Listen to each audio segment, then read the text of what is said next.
Bila gaya bertemu teknologi, inilah dia Ativa. Ramai yang tak tahu antara features-features menarik yang ada dekat produk Ativa. Nak saya tunjukkan? Jom. Salah satu features menarik dekat produk Ativa ni, dia boleh bagi notification dekat kita. Contoh dia macam birthday party, untuk anniversary dan untuk servis, kereta ni selalu pelupa. So, macam mana nak set tu? Jom saya tunjukkan. Okay, first kali korang hidupkan enjin kereta dan pergi dekat meter ni, korang pergi cari dekat setting ya. Cari dekat setting. Korang scroll kat bawah, korang akan jumpa notification dia setting. Okay, masuk dekat sini. Nampak tak kat sini? Kita boleh set banyak tarikh-tarikh penting. Okay, saya set contoh satu ya. Okay, dekat ni, dekat tiga-tiga ni, korang tekan enter.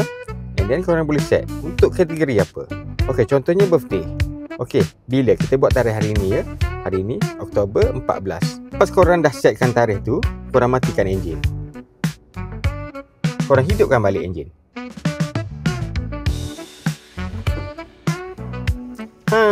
Nampak tak? Dia ada bagi notification dekat kita, birthday kita bila. Dapat sesuatu, korang boleh set sampai 10 orang. Tak kisahlah adik-beradik ke, family members ke, korang boleh set kat situ, tarikh-tarikh penting.